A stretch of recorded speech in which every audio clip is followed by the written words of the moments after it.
Have you ever been in a position where you couldn't decide what to do? Existentialism and Humanism is a book that I truly like reading. In it, Sartre recounts the real life tale of a student who was left speechless when faced with a challenging choice.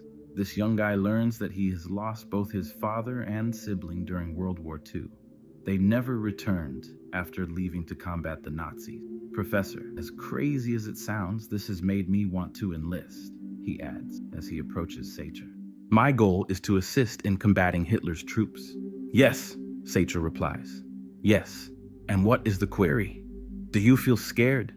I've never felt so courageous, no. My mother is the issue. She becomes lonely if I leave for the war and don't return.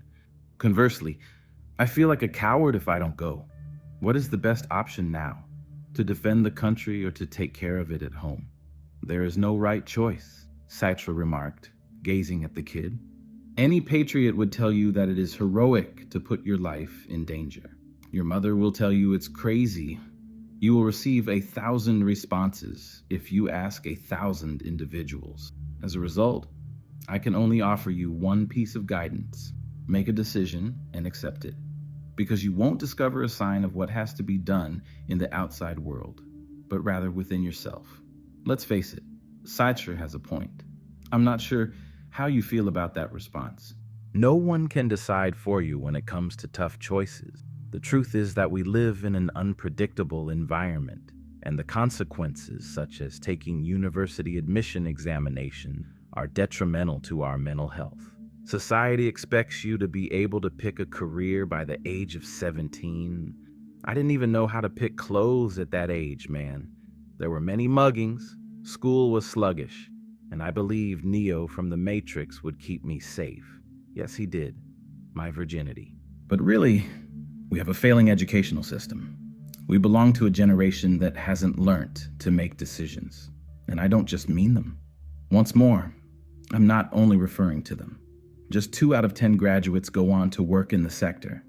And the majority of them either realize they don't want to work in it, or, worse, are unable to find employment. This raises the question of how we make wise decisions. It's no secret that our system is unfair and crooked, but is there a way we can better manage this chaos? I'm here now to demonstrate that there is via philosophy. In order to accomplish this, I will compare and contrast the ideas of Christian philosopher Kierkegaard and atheist Sartre. I defy you to listen to both of them without your mind blowing up. They both have extremely strong ideas on this topic.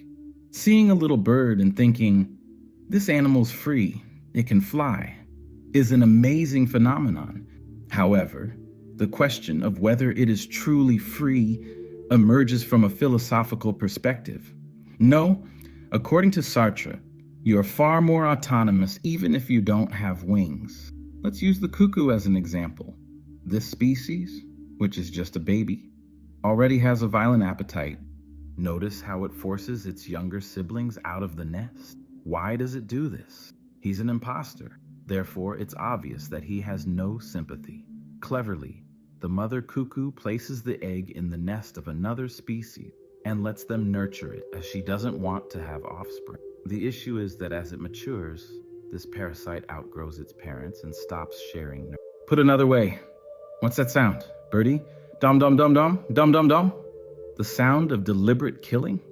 People are prone to passing judgment on this site, saying things like Ave Maria, Filhote Pombagira, and Vai tomar no cuckoo.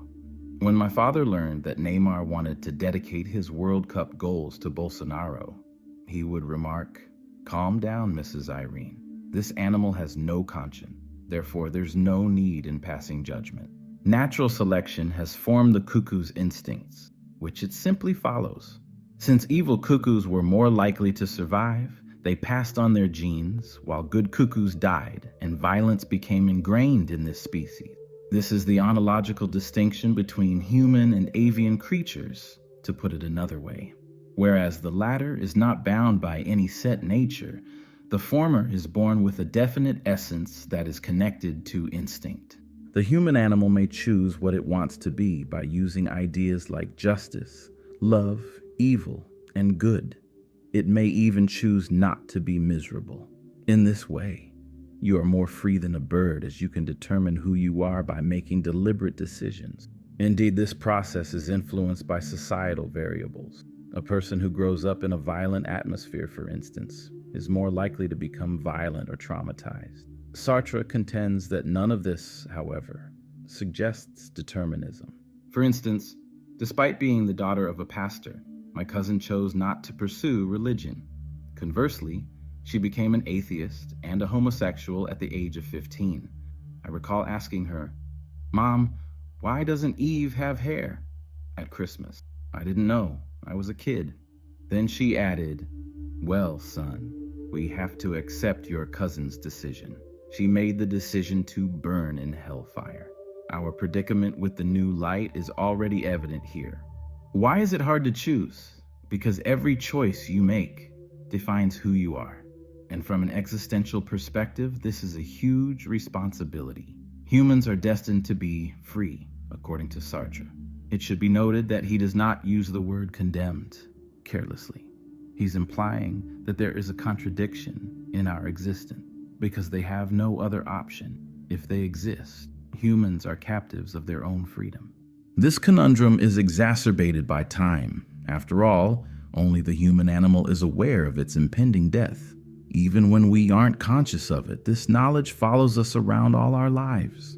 Therefore, you're already making a choice when you're presented with a tough choice and you tell yourself, "I can't. I'm not gonna choose." You have decided to remain still. A core aspect of your mind is aware of this, and it is from this knowledge that a perilous sensation, existential agony, and the sense that time is passing and your life is being thrown away emerge. I was motivated to make this film by two things. The first was this tiny book called Being Free with the Sacre. There's no doubt that you will adore it if you want to think about life. The second inspiration came from a difficult to describe emotion. I'm not sure if it makes sense, but occasionally I feel disconnected from reality. Not in a positive sense, like, "Oh, I'm different," but rather in a draining sense, with too many options and pathways and a lack of energy. It wasn't always like way. It began when I lost someone suddenly. I now know how to handle it better, but at first it was awful. I went into a deep depression and lost the desire to do anything, not even get out of bed. And it's a scary thing because humans are born with the want to act. It's our most fundamental instinct. What happens when your body stops and your mind becomes so consumed by indifference that life becomes meaningless? This condition can result from a variety of factors. For me, it was a loss. But sometimes you only need to take a look at the outside world. If you ponder too much about injustice, mortality, and uncertainty, you may come to believe that you are powerless over chaos and that your decisions are pointless. I now know that's untrue. Decisions do matter. Even the little ones like eating healthily, brushing your hair, and avoiding toxic individuals. If you're honest with yourself, you'll see that accepting who you are is a decision. It won't make your life better right away. But if you decide to put yourself first today, just today, that's amazing, dude. Sometimes that's all that's lacking. The will to listen to your suffering and put yourself first. Naturally, this is difficult. And I even find it annoying when others say, "Oh, you just need to want to get better." Wow, I'm cured. I never thought of it before. Thank you. That's not what I'm advocating. Rather, the notion that making decisions may be difficult, even when the best option is clear, is what motivated me to create this film. However, I can attest to the fact that philosophy may assist in ending this cycle, and I will now attempt to illustrate this. Christian philosopher Kierkegaard fell in love with a bright young woman named Regine. Before Kierkegaard made the decision to end their relationship, they had dated, become engaged, and were prepared to get married. The girl was upset when he abruptly departed. In a letter he sent years later, he said that he did it because he felt inadequate.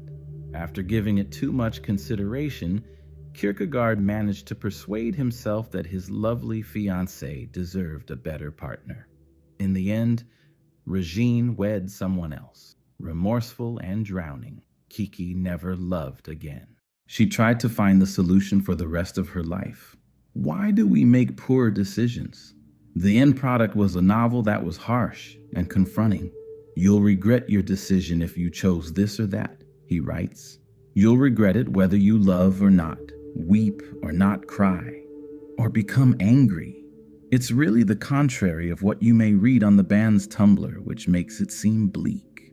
Kiki raises a question on the meaning of life, which is clarified in the book I suggest, but in summary, we will always be miserable as long as we choose to expect happiness. Because, as you can see, we were raised to believe that making wise choices equates to living a simple life. Our materialistic culture supports this rhetoric. Select the best career, college, or relationship, and you'll be content. Of course, the truth is far more nuanced. Every excellent decision comes with some level of pain. Even the best relationships, the finest colleges, the best jobs, and a boss who won't stop talking about your new passion will have arguments. Patricio, you wasted $7,000 on a drone that won't go up for 3 minutes. In other words, when we choose to expect happiness, it's simpler to become upset with life's ups and downs. My partner has it for free virtually every day, twice a week. There is a lot of room for remorse here. Kiki says the answer is to seek for significance and forget about happiness. Let's examine a real-world example. Faustino encounters 2 food bars in Hungry Square. Bum Bum Fries doesn't offer any snacks, but their potato is amazing. Dolphin has the finest hamburger in town, but theirs is mediocre. Faustino is undecided and chooses the one with the shortest line even though both are on sale and he only has 10 pilas. But he hears a buzz just as he's ready to bite into his lunch. These fries are the greatest I've ever eaten, Mom. When you order them on the butt, I adore it. I agree. They're very golden. I recall the night Grandma showed me what a golden shower was when I proposed to her. Even if his cheeseburger is wonderful, Faustino notes that the fries are sad and shriveled, and they are more destroyed than the monarch's social network. The issue of whether I made the correct choice suddenly comes up. Given that it was a pointless decision, it is simple to believe so. Let's see if we can make it different. Faustino received the news while standing in line. Dolphin's owner is under investigation for allegedly funding anti-Semitic organizations. The billionaire refuted it on TV, saying that he is busy creating his new mascot, Adolfinho, and requested people to quit harassing him. Faustino suddenly loses his appetite and decides that he will not part with his money to this jerk. What do you know? Today, I'm going with my butt. Does that ensure he won't have second thoughts? No. Indeed, a voice says. Nessa Mama, this is the best push-up I've ever eaten, as soon as he sits down. Wow, a Charlie Chaplin pop emphasis, and even a toast. However, at least now Faustino has a rationale for his decision, one that is grounded in his moral convictions as well as pleasure. Because it embodies Faustino's principles, the choice has gained significance. Making decisions based on happiness has the drawback of continually losing out. Faustino loses the joy of the potato by selecting the snack, and he loses the pleasure of the snack by selecting the potato. Comparing the possibilities is challenging since each one offers a unique pleasure, and this is true for every choice.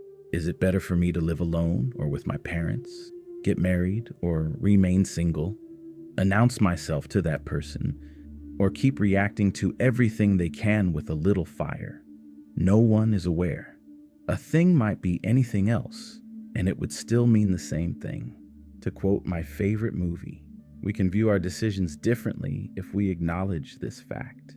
You're a primate who has been sentenced to freedom, which is why you're always anxious. A curio doesn't have to answer for its unique killers, since it enters the world with a defined essence. Conversely, you must defend your behavior to the outside world, and, most importantly, to yourself. Sartre is alluding to the idea that people are doomed to have freedom. Kierkegaard is talking about this. You'll regret your decision whether you make it or not. These opposed ideologies, Christians and atheists, are expressing the same viewpoint. At least not objectively. There is no right or wrong decision. You and your ideals are all that are there, and they may change. To put it another way, when we are uncertain, we should put aside what appears to be the best or simplest option and concentrate on what makes sense right now. You must understand yourself in order to do this, as what makes sense to one individual may not make sense to another. Throw the introvert in the club and see if you have any doubts. Which method of self-discovery is the simplest? Choosing is important because you learn when you make the correct choice, and twice as much when you make the wrong one. The mistaken belief that we would be destroyed if we make a poor decision is the source of our immobility. That is untrue, unless you're Taite and decide to launch an attack with 4 minutes remaining, giving the win to a nation so tiny that one of its citizens must flee to the sea when the other does. That could be the case, but generally speaking, there's opportunity for experimenting. Not least because even the most well-considered choices are nevertheless influenced by uncontrollable circumstances. Thus, the pressure to always pick the greatest option is not only unjust, but also deceptive. Life is beyond anyone's control. Our decisions become a means of self-discovery when we pursue purpose instead of enjoyment. If anything goes wrong, I learn, revise my principles, and make another decision based on what makes sense to me at the moment. The easiest option is then used to start the process of making tough judgments, assuming accountability for our existence. Being gentler to oneself is part of this. After all, there's no need adding self-blame to a sentence that already condemns us to freedom. We're here to learn. Nobody is flawless.